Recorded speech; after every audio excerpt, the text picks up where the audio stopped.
YouTube, what's going on? Welcome back to the page, channel.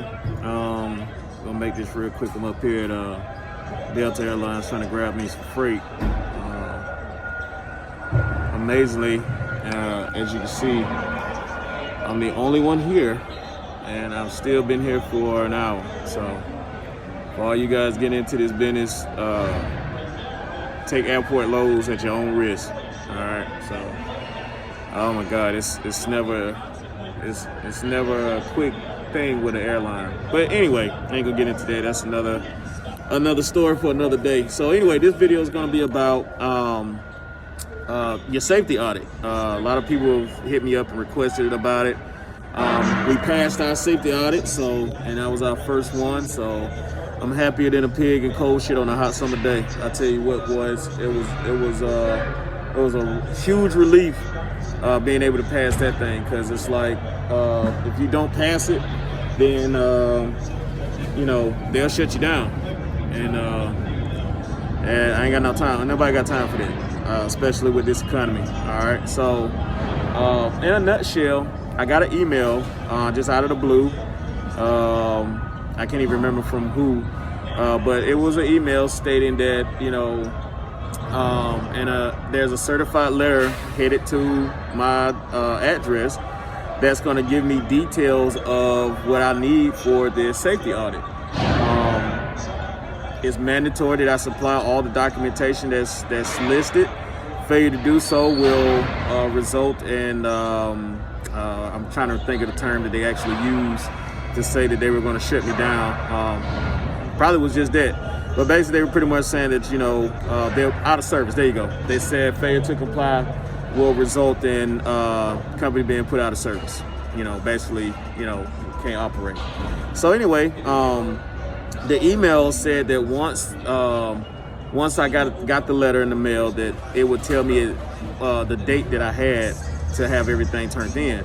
The email was just a heads up, which I was like, okay, pretty cool. At first, of course, I was suspicious because, you got a lot of phishing emails and scam and all that type of crap. So I was kind of skeptical at first, but then I looked it up and it was legit. It was a real deal. So the email basically said that, hey, you need to have a driver's list. So all the drivers that you got. And for you guys that's not computer illiterate like I am, all you need to do is make a table. Make you a table. And get your driver's name, John Doe, his date of birth, his driver's license number, the state that he's from, and I mean pretty much just a driver's list. Who's your driver and whatnot. The second thing they need is a vehicle list, and I'm doing this at the airport, but I'm gonna finish this video when I get to the house. I'm gonna show you a template of what I did for. My safety audit. Of course, taking all my, all the stuff out, but just give you an example. And the second thing they needed was a vehicle list. How many vehicles do you have? Make, model, year, serial, VIN number, all that good stuff. And of course, with me, I added the ELD number stuff in there too, just to, give it a little razzle dazzle. And then you're gonna need your proof of insurance, your certificate of insurance, your MC 150, MSC 150. I think it's something like that. But it's pretty much a certificate. You're gonna have to call your insurance company for that one. That basically saying that the coverage that you have on your commercial vehicles are acceptable, and they meet the requirements to be able to run on the road. Which I think is, you gotta have a minimum of like 750,000 or whatever. But if you got $1 million policy, you're good to go. But you still need that form from your insurance company stating that, hey, this company is good. Then you're gonna need, for anybody that's outside of the 150 air mile radius, like a lot of you guys are asking me, do I need an ELD? This is for the people who use ELDs, who drive outside of 150 miles air mileage. You're gonna need a DOT card. You're gonna need a DOT card. I've been saying this, you gotta have a DOT card. It's a medical card. People just say DOT card, but you're gonna need that. So you're gonna have to need that in there. You're also gonna need, I think there's a part for your ELD. I'm gonna double check everything once I get home. but you got to send in 30 days of your logs for people using the ELDs. If you don't drive outside 150 air mileage, or you're a farm, agricultural, somebody like that, you're exempt from that. But if you have an ELD, you got to send in 30 days of your logs. It could be, if you're an owner-operator like me, it could be you, or it could be your driver, all right? Or whoever, one of your drivers. Got just one 30-day log, all right? That part is pretty easy. You just go into your ELD, whatever app you got. By this time, you should be familiar with it to be able to send that log straight to the DOT. And you just type in the number. The email and the letter is very self-explanatory. It was only maybe one thing I was kind of confused on, but everything was self-explanatory to how you can send it. It was pretty much, private proof or dummy proof, whatever you want to call it. So anyway, so we got driver's list, vehicle list, DOT card, proof of insurance, and MS 150. Well, proof of insurance is MS 150, and you're gonna need. Oh man, I was just had it right on the tip of my mind. It's something with your vehicle. Oh, okay, yeah. So your annual inspection. You're gonna need one of your annual inspections. You're gonna need one of your driver's license. You're gonna have to make a copy of his driver's license. I would say whoever you send the log with, send the driver's license with it. You could send you could just pick one driver and send all the stuff, but I like to mix and match it to show that I'm actually still driving as well. So I sent them my DOT card, and then I sent them my driver's license. And then I sent them my driver's 30-day logs. And then I sent them, I forgot what else. Well, everything else is pretty much me anyway, MS 150, all of that stuff. After that,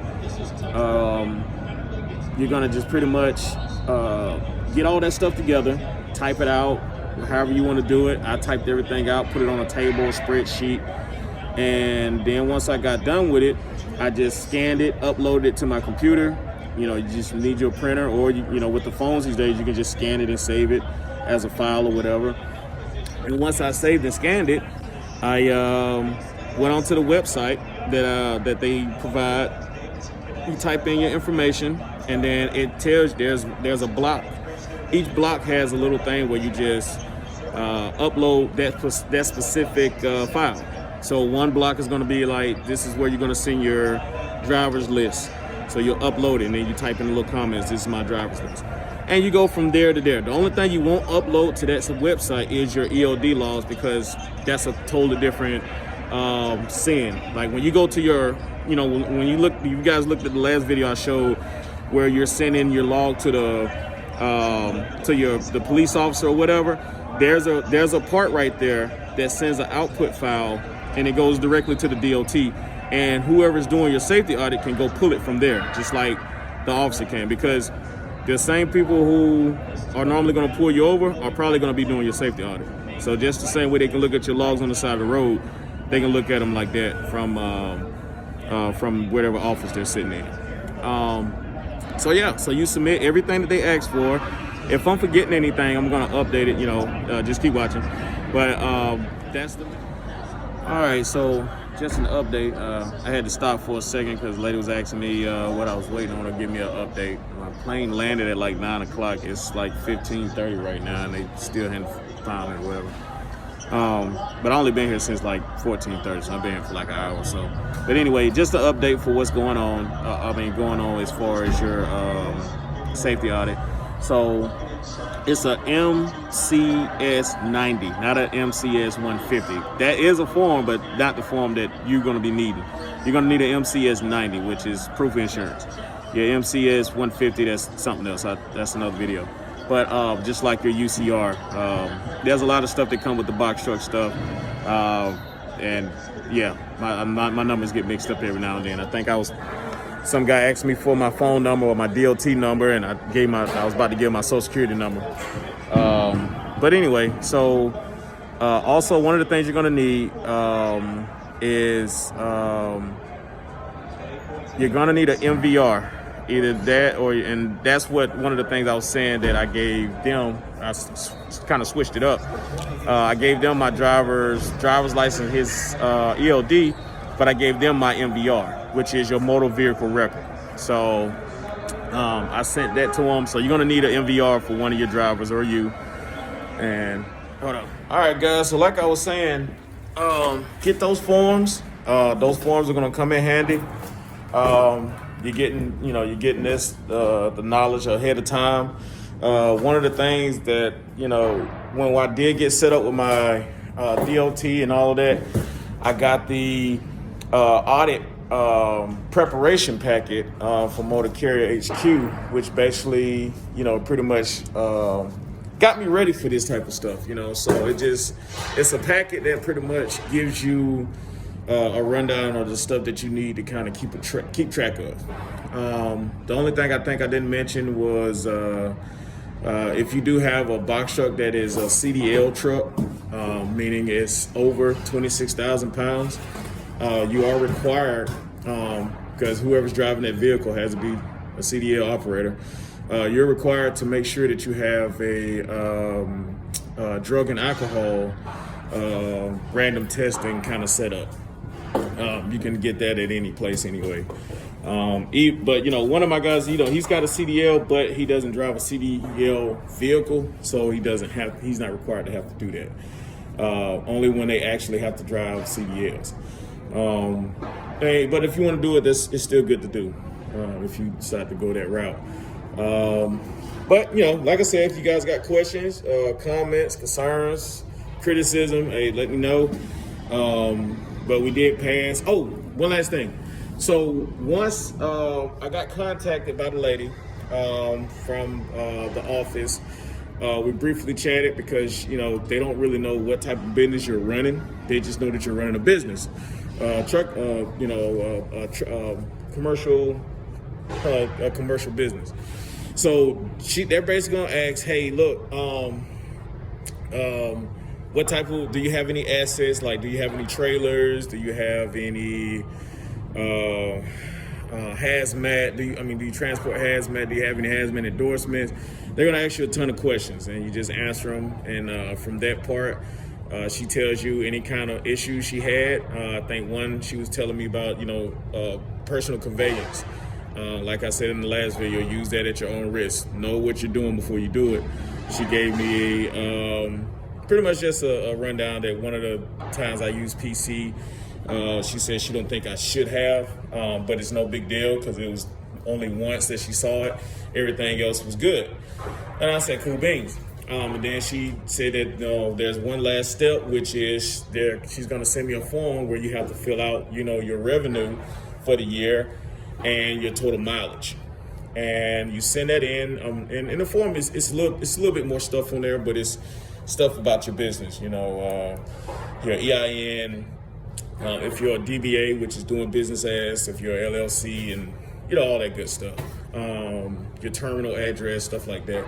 Your revenue for the entire year, and your total mileage, which you should be able to track that stuff down pretty easily, especially if you got a good tracking system. So make sure you keep tabs of every, especially if you get like ACH checks and stuff like that. Keep tabs, especially if it's a company that's going to be reporting to you. You want to make sure all that stuff matches up. So anyway, I sent all that stuff in, and I got an email confirmation from her maybe like a week later, saying that I had passed, and she sent me some references to updated stuff where she thought that I was either kind of close to having an issue, or it just looked like I maybe needed some more knowledge on it, basically. So like, she sent me stuff about the personal conveyance, hours of service, because a lot of them, I work a lot, so a lot of my hours of service were close. Very close, because once you get to that 14-hour type deal, if you don't use a 16-hour, short haul exemption thing, you could get into violation. But there's also another video for another day. But like I said, if you guys got any questions, let me know. Ask. It went pretty smoothly for me, but I owe a lot of it to just being prepared and having a good tracking system. You know, she told me whoever helped me, you know, make sure I give them a lot of props. And I was like, you know, hey, one person that kind of helped me was the wife, because she critiqued everything as far as the preparation and how I set everything up. So, all right, man, you guys have a good one. I'm gonna go ahead and get loaded and go lay it down so I can deliver this stuff tomorrow morning. See y'all later.